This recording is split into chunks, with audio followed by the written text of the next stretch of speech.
Hello everyone, ನಾನು Sushma. Veg wonders ಚಾನಲ್ಗೆ ಸ್ವಾಗತ ಸುಸ್ವಾಗತ. ಫ್ರೆಂಡ್ಸ್, ದಿನ ಬೆಳಗ್ಗೆ ನಾವು ಏನು ಮಾಡೋದು, ಇವತ್ತು ಲಂಚ್ಗೆ ಏನು ಮಾಡೋದು ಮತ್ತು ಬ್ರೇಕ್ಫಾಸ್ಟ್ಗೆ ಏನು ಮಾಡೋದು ಅಂತ ವಿಚಾರ ಮಾಡ್ತಾ ಇರ್ತೀವಿ ಅಲ್ವಾ. ಸೊ ಇವತ್ತು ನಮ್ಮ ಮನೇಲಿ ಒಂದು 4-5 ಬಾಳೆಕಾಯಿ ಇತ್ತು. ಸೊ ಬಾಳೆಕಾಯಿಂದ ಏನು ಮಾಡ್ಬೋದು ಅಂತ ಅಂದ್ಕೊಂಡು ಒಂದು ಬೆಸ್ಟ್ ರೆಸಿಪಿನ ಮಾಡ್ತಾಯಿದ್ದೀನಿ. ಇವತ್ತು ನಾನು ಮಾಡುವಂಥ ಈ ರೆಸಿಪಿ ನೀವು ಚಪಾತಿ ಜೊತೆಗಾದರೂ ತಿನ್ಬೋದು ಅಥವಾ ಅನ್ನದ ಜೊತೆಗಾದರೂ ತಿನ್ಬೋದು. ತುಂಬ ಚೆನ್ನಾಗಾಗುತ್ತೆ. ಹಾಗೆ ನೋಡಿ, ಬಾಳೆಕಾಯಿನ ನಾನು ಉಪ್ಪು ಹಾಕಿಬಿಟ್ಟು ಮತ್ತು ಒಂದು ಸ್ವಲ್ಪ ಹುಣಸೆ ಹಣ್ಣನ್ನು ಹಾಕಿ ಸ್ವಲ್ಪ ಗಟ್ಟಿಯಾಗಿ ಬೇಯಿಸಿ ರೆಡಿ ಮಾಡ್ಕೊಂಡಿದ್ದೀನಿ. ಹಾಗೆ ಅದನ್ನು ಆಮೇಲೆ ಸಿಪ್ಪೆ ಎಲ್ಲ ತೆಗೆದುಬಿಟ್ಟು ಚೆನ್ನಾಗಿ ತುರಿದು ರೆಡಿ ಮಾಡ್ಕೊಂಡಿದ್ದೀನಿ. ಅದಕ್ಕೆ ಈಗ ನಾನು ರುಚಿಗೆ ತಕ್ಕಷ್ಟು ಉಪ್ಪನ್ನು ಹಾಕ್ಕೊಂಡಿದ್ದೀನಿ ಮತ್ತು 1 ಚಮಚ ಆಗುವಷ್ಟು ಸಕ್ಕರೆನ ಹಾಕ್ಕೊಳ್ತಾ ಇದ್ದೀನಿ.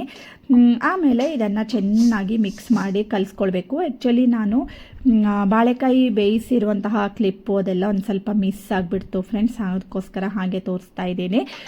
ಮತ್ತೇನಂದರೆ ಮೇಲಿಂದ ಒಂದು ಸ್ವಲ್ಪ ಲಿಂಬು ರಸನ ಹಾಕ್ಕೊಂಡಿದ್ದೀನಿ. ಈಗ ಇದೆಲ್ಲದನ್ನು ಚೆನ್ನಾಗಿ ಈ ಬಾಳೆಕಾಯಿದೇನು ತುರಿದು ರೆಡಿ ಮಾಡ್ಕೊಂಡಿದ್ದೀವಿ ಅಲ್ವಾ, ಅದಕ್ಕೆ ಸಕ್ಕರೆ, ಉಪ್ಪು ಮತ್ತು ಲಿಂಬು ರಸ ಎಲ್ಲ ಮಿಕ್ಸ್ ಆಗೋ ತನಕ ಮಗುಚ್ಕೊಳ್ಳಿ. ಆಮೇಲೆ ನೋಡಿ, ನೆಕ್ಸ್ಟ್ ಏನಂದರೆ ನಾನು ಸ್ಟವ್ ಆನ್ ಮಾಡಿಬಿಟ್ಟು ಒಂದು ಕಡಾಯಿನ ಇಟ್ಕೊಳ್ತಾ ಇದ್ದೀನಿ.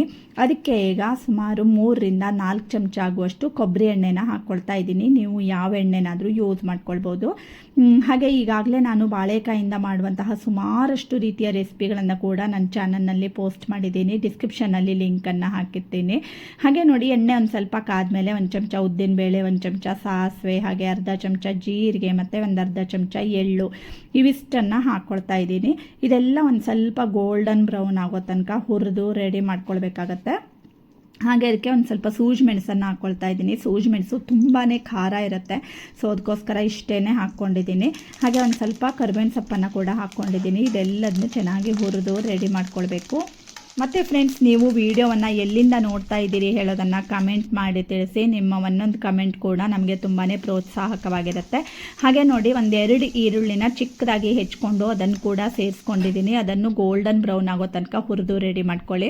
ಹಾಗೆ ಒಂದು ಸ್ವಲ್ಪ ಅರಿಶಿನ ಹಾಕ್ಕೊಂಡಿದ್ದೀನಿ ಮತ್ತು ಇದಕ್ಕೆ ಒಂದು ಸ್ವಲ್ಪ ಇಂಗನ್ನು ಕೂಡ ಹಾಕ್ಕೊಳ್ತಾ ಇದ್ದೀನಿ. ಇಂಗನ್ನು ಹಾಕ್ಕೊಳ್ಳೋದ್ರಿಂದ ಫ್ಲೇವರ್ ತುಂಬಾ ಚೆನ್ನಾಗಿ ಬರುತ್ತೆ, ಸಕ್ಕ ಟೇಸ್ಟಿಯಾಗಿರುತ್ತೆ. ಹಾಗೆ ಚೆನ್ನಾಗಿ ಇದನ್ನೆಲ್ಲ ಈ ರೀತಿ ಹುರಿದು ಮಿಕ್ಸ್ ಮಾಡ್ಕೊಳ್ಬೇಕು ಒಗ್ಗರಣೆನ.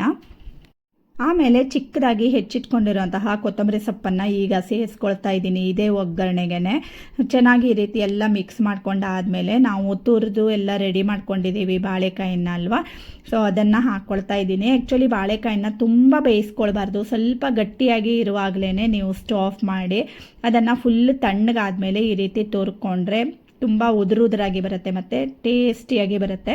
ನೋಡ್ತಾ ಇದ್ದೀರಿ ಅಲ್ವಾ, ನೋಡಿ ಎಷ್ಟು ಚೆನ್ನಾಗಾಗುತ್ತೆ ಈ ಪಲ್ಯ. ಖಂಡಿತ ನೀವು ಒಮ್ಮೆ ಮಾಡಿ ನೋಡಿ. ಇದನ್ನು ನೀವು ಅನ್ನದ ಜೊತೆಗಾದರೂ ತಿನ್ಬೋದು, ಇಲ್ಲಾಂದರೆ ರೋಟಿ ಚಪಾತಿ ಜೊತೆಗೆ ಕೂಡ ತಿನ್ಬೋದು. ಸಕ್ಕ ಟೇಸ್ಟಿಯಾಗಿರುತ್ತೆ. ಖಂಡಿತ ನೀವು ಒಮ್ಮೆ ಈ ರೆಸಿಪಿಯನ್ನು ಟ್ರೈ ಮಾಡಿ. ಮತ್ತು ಮಾಡಿದ್ದಿದ್ರೆ ಹೇಗೆ ಬಂತು ಅಂತ ಕಮೆಂಟ್ ಮಾಡೋದನ್ನು ಮರಿಬೇಡಿ. ವಿಡಿಯೋ ಇಷ್ಟ ಆದರೆ ಸಬ್ಸ್ಕ್ರೈಬ್ ಮಾಡಿ. Thank you for watching.